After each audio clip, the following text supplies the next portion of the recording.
Now, this is a case study on jobs for the future in Vietnam, and I think that the main take-home is that some of the trends which Claudia mentioned are pretty clear. The more sort of far-sighted, futuristic trends, I think there are glimpses of it here, but again, there are there's when you come up to reality, then some of those are perhaps less obvious on the ground. But I thought I would start by looking at the current labour market, the current job situation in Vietnam. How do you do that? On the right. Right, okay. Oh, that's the study. You know about that already. Yeah. Basically, it's still very rural. It's still young. One of the trends which Claudia mentioned and is clear in Vietnam is that the population is starting to age. There are relatively low levels of vocational and university college graduates in the workforce, still quite a high level of unskilled occupations. This trend, which I think is very common throughout the developing world, of a shift out of agriculture, is evident in Vietnam into industry and services, and has been one of the main explaining factors in the increase in labour productivity in Vietnam. That now is slowing down. The increase in labour productivity has basically halted in Vietnam, and part of it is because that shift from agriculture into industry and services is reaching its limits at the current levels of technology in the country. At the moment, we have about 47% of people still employed in agriculture, so still relatively high. That is too small for you to see, so I apologise about that. But basically what it says is that 47% of people are still employed in agriculture, and the main other categories of employment are manufacturing, is the second biggest, 14%, and retail and wholesale, some of the service industries at 12%. Construction is the next at 6%. So that's where, in terms of the industry, that's the breakdown. Similar situation as in some of the other case studies about the sector. 78% still basically in household or micro-enterprise, informal. What's interesting in the case of Vietnam is that 10% employed still in the state sector. That's bigger than the sort of FDI, the foreign direct investment sector, so it's a huge deal in Vietnam still. FDI, I think, is only 3%, and the sort of organised formal private sector, larger businesses in Vietnam, it's about 8% of employment. So, we're still, even though a lot of the discussion that we have about future trends is about foreign investment, if you look at the picture on the ground, it's still very much a household, micro, informal economy.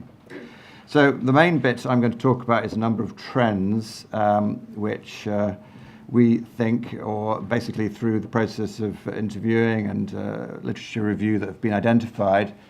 Some of them are more definite than others. Some are more trends that are there for discussion. But one of them, which is really very prominent and is mentioned by Claudia in terms of globalization, is in Vietnam a very strong potential for further growth in export-oriented manufacturing, particularly in electronics and garments. And behind that lie a number of things. One is diversification out of China. A lot of large multinational companies seeing the costs of labor in China increasing, lots of benefits in moving across the border into Vietnam in terms of lower wages, stable political situation, good infrastructure, links with China, etc. And also risk, just having so much investment in China, there's a risk that many companies want to diversify out of. The best examples here are having a huge impact on employment in Vietnam is Samsung, which has sort of already established 3 huge factories. A 4th one is on the way in one province. It will, by 2020, will employ 100,000 people. It's the biggest outside of China. I think it's the biggest smartphone assembling place in the world. Other kind of companies that are doing this include the footwear, the Nikes and Pumas and Adidases. A lot of them moving into Vietnam to diversify out of China. Now, the other area which was also mentioned by Claudia is the question of trade agreements, and there's strong belief that the Trans-Pacific Partnership, which is currently under negotiation and should lead to the removal of import duties on a number of Vietnam's most important exports to 12 of its most prominent export markets, is believed that it will have a significant impact on employment in the manufacturing sector. Having said that, there are potential barriers, there are potential issues. One of them is the rules of origin. A lot of garments in Vietnam are made with yarn, which is imported from China, and whether that would be accepted as a Vietnamese export under the rules of the TPP is still one which will have a big impact. It's not resolved yet and will have a big impact on employment, potential growth in the garments sector. The other interesting thing also is a massive increase in Chinese investments in Vietnam, partly also in anticipation of the TPP. Some Chinese, because they're not part of the TPP, thinking that they can, by setting up operations in China, again, the garment sector is a big one, that they will be able to take advantage of those trends in the future. So that is the first sort of big trend that we foresee in Vietnam. A number of others. One is that I guess the other side of the trade liberalisation issue is that some sectors are deemed to likely to suffer. One of them is retail in particular. There's been a lot of foreign investment competition from foreign retailers, which it is believed will displace much of the domestic sector. Other sectors affected by greater international competition include livestock and other food products. Now, the third area is one where, I think Claudia's been talking about some of the potential increase in investment in high-tech industry. In Vietnam, to be honest, at the moment, a survey of 100 companies in the motor, consumer goods industries identified that, in fact, many of the foreign direct investment companies are still basing their investment decisions on cheap labor as being a prime factor here. But there is also many of those 100 companies have plans to invest in higher tech production. We found some companies that would do it because of problems in recruiting labor have actually moved into in the ceramics industry, for example. One company that we particularly interviewed, because of difficulty in recruiting, we're also moving into higher tech labor. But I think the issue here is that it's relatively mixed, and that 3D printing and the like may come, but that's for a lot of industry in Vietnam at the moment, that's still some distance off. Fourth trend that we've identified here is a very big one for Vietnam, and I think for many other sort of post-socialist countries, is the question of state enterprise reform. And there are basically, as you saw, 10% of the population employed in state-owned enterprises, stuffed to the gills basically with people who bought their way in, or were friends with the manager, or have political influence. There's massive overcapacity of staff in these enterprises. Will a trend in the future be significant downsizing of the state-owned enterprises? To be honest, evidence looks mixed. Much of the state enterprise reform which has taken place to date hasn't been very thorough, and in fact the state has retained a lot of ownership stake in many of the larger companies, and a lot of cronyism continues there. So I think the issue of the impact of this on the job market is, again, rather mixed. Some very good examples of companies that have gone into private ownership that have benefited hugely and led to exports, employment growth, workforce growth. But on the whole, I think there's a lot of skepticism about the impact of SOE reform on that sector. IT, again, this one that Claudia mentioned. At the moment, it's a pretty low base. I think less than 1% of the population less than 1% of the workforce are employed in the IT sector. However, there are some interesting examples and potential for growth here. We Intel has invested in a huge company, a factory in Saigon, and experienced significant problems in getting sufficient skilled workforce there, but has invested in sending graduates overseas, etc. And it seems now to be saying that their investment in IT in Vietnam is sustainable, and that R&D elements of their production can also occur in Vietnam. So there is hope there. I think there's a lot of excitement about e-commerce as well in Vietnam. Apparently 200,000 Vietnamese companies, it's one of the largest, are registered with Alibaba. I think the e-commerce thing here is mainly business to business, and the opportunities that may create for companies in the future.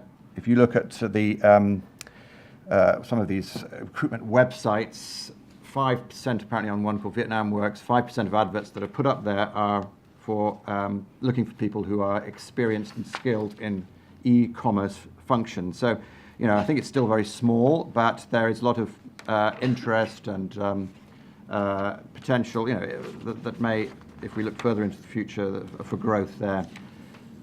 I'll say something quickly about agriculture. Obviously, it's hugely important source of employment now.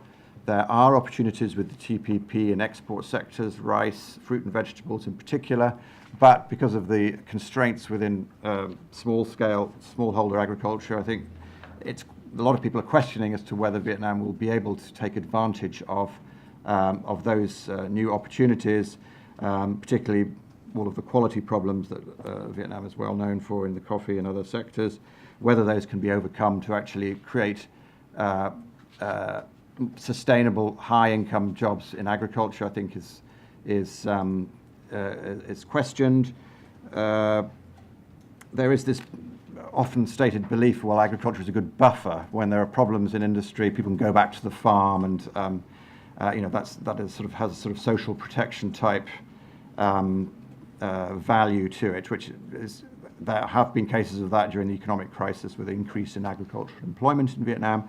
However, I think it's recognized that a lot of that is relatively sort of formalistic, in that people lose their job, go back home and register as a farmer, but there isn't any significant increased investment in agriculture or any improved productivity, that they basically have to register as a farmer because they haven't got a job anymore. So I think that the question of agriculture is somewhat mixed as well. Oh, hang on, I'm getting mixed up here. Okay, I'll be quick because we haven't got so much time. So green jobs, well, yeah, there's a lot of talk about that. Nobody in Vietnam seems to know where they are. There's, I think, 48 wind projects registered. One of them so far has been actually implemented and joined up with the grid. But they've got a lovely green growth strategy, but very little real sort of evidence on the ground of green jobs. Okay. Sorry, I'm flicking around a bit here. Obviously, with a dynamic economy and those changes occurring, there are many mismatches in supply and demand. We saw a lot of employers finding it difficult to recruit sufficiently skilled people. That appears to be less of a problem in the foreign direct invested sector, because they're pulling people out because of the growth in foreign investment and the growth in that sector. They're able to attract people who were employed in the domestic private sector, creating a pull from the domestic to the foreign invested sector. Lots of complaints about soft skills. This is in the higher sort of tertiary educated end of the market. A lot of the employment agencies are very concerned about that. I think in Vietnam it's particularly an issue because quite a traditional education system, particularly before the opening up to, in the 1980s. So a lot of people used to a very traditional educational system and pattern of work in the workplace. Here are some of the specific skills that were found to be missing. English language is one there, e-commerce we mentioned already, marketing and business in general, HR. Those are the specific professions where there is deemed to be quite a significant lack of skills available.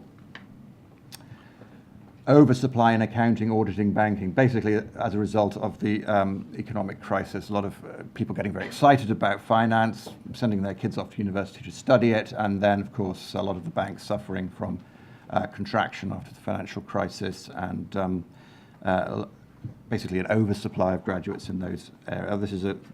This is very small, and basically it tells you the same thing. It's impossible to read.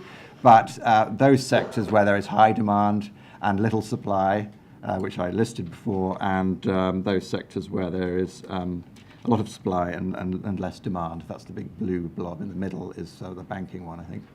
Okay, so the recommendations, it's very quick. We've talked about this before. Those mismatches in skills, I think everyone recognizes that it's not probably relevant to fixate on those too much, because they tend to be temporary and are, if you're investing in vocational training, the out product may be some years later, so, and those mismatches may not be relevant by the time that the people are graduating come through the system. So I think that the message here is not so much about the specific skills gaps that will occur in future, but more about the systems and are they set up to respond to changes in demand in the market. And basically there are three kind of areas there where there is some recommendations. One is on information. Do parents who send their kids to college or university, do they select the college based on what they think is a high status job, or do they actually look at, well, what is the student going to be able to get a job when they come out at the other end? Training colleges, do they know about, well, what is the demand in the market out there? Incentives here, this is, I think specific to Vietnam maybe, or in other countries it may be similar, but in Vietnam the vocational training institutions have quotas for each subject. So they have to apply to the Ministry of Higher Education if they want to recruit 10 IT people. If they want to recruit 20, they have to go back to the minister and say, well, can we actually recruit 20 this year? So there are all kinds of incentives in the system which make it difficult to react flexibly to changes in demand. And lastly, it's the sort of most basic one, but a lot of the vocational training, educational supply, there are big problems with the resources there, with the quality of trainers, the curriculum being outdated, management of some of these institutions. A lot of them are within the state sector, not so quite bureaucratic. People, all of the other problems of management which afflict other state agencies in Vietnam. So, and that's led to some companies actually saying, well, we don't want people who've been through vocational training. We'd rather have somebody fresh, because they haven't learned all these bad habits from showing up at these colleges where they don't learn anything. And we did a workshop last week in Vietnam. Some of the employers were extremely, it's a bit embarrassing, extremely scathing about the system there. So, I think there is a place also, as well as for incentives and information, all the rest of it, but there is a need for support to the skills sector as well, so that they can improve the output. So that's it. Thanks very much. Okay.